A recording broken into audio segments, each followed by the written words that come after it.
Tutoriel d'installation CarPlay pour Peugeot 208 version SMEG.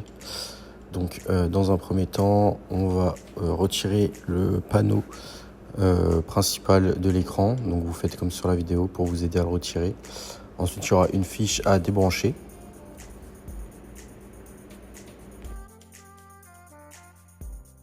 Une fois que c'est fait, vous allez devoir retirer deux vis sur le dessus de l'écran.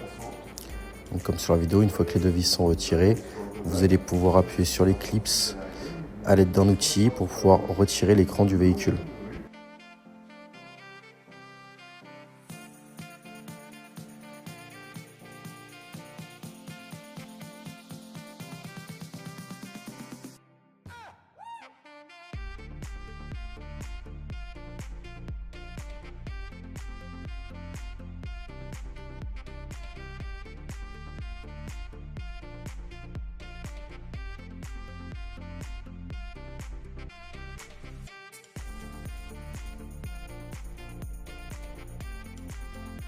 Maintenant que vous avez accès à l'autoradio, on va retirer les deux vis qui le maintiennent et vous allez pouvoir extraire l'autoradio du véhicule.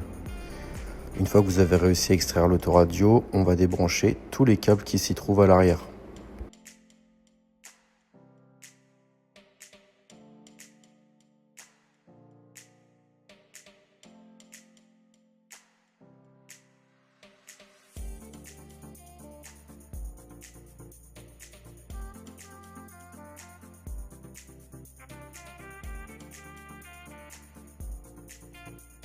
Donc on va commencer par brancher l'antenne Wi-Fi à l'arrière du boîtier, donc ce qu'on vient de faire à l'instant, et brancher le câble LVDS, donc ce côté-là, le bleu foncé, au boîtier.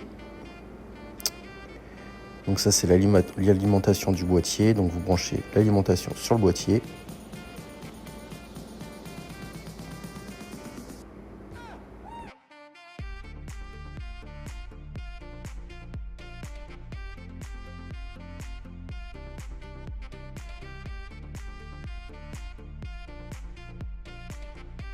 Et on va brancher la nouvelle alimentation sur l'alimentation d'origine du véhicule. Donc vous faites comme sur la vidéo. Au niveau du câble LVDS, donc la femelle, on va le brancher sur le LVDS noir qu'on a retiré d'origine à l'arrière de l'autoradio. Une fois que c'est fait, on va pouvoir brancher la prise d'alimentation. On rebranche les câbles à l'arrière de l'autoradio. Et ça, c'est le deuxième LVDS qu'on peut du coup brancher à l'arrière de l'autoradio.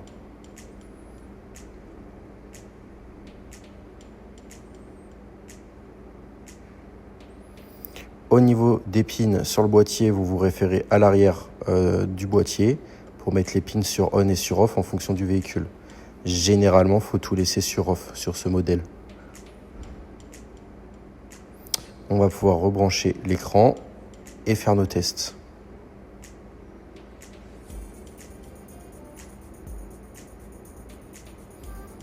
Donc on rebranche la façade également. Et on va pouvoir mettre le contact dans le véhicule. On vérifie que tout s'allume bien. Et vous regardez, on reste appuyé 3 secondes sur le bouton list sur le volant. Et ça devrait switcher sur le menu du boîtier. Une fois que c'est fait, vous allez dans Setup, Audio Setting et Use the Original Bluetooth Audio. Il faut qu'il soit sur On. S'il n'est pas sur On, il faut l'activer. Ensuite, vous allez dans iOS si vous avez un Apple ou Android Auto si c'est un Android. Donc là, c'est un Apple, donc iOS. Vous activez bien le Wi-Fi et le Bluetooth. Et il faut que le AirDrop soit désactivé. Vous allez dans le Bluetooth et vous vous connectez au boîtier qui va apparaître CXBT. On fait la connexion via les paramètres Bluetooth. Jumelé, autorisé. Ça, c'est à faire une seule fois pour synchroniser le téléphone. Après, il se connectera tout seul. Mais il faudra bien avoir le Wi-Fi et le Bluetooth activés quand vous rentrerez dans le véhicule.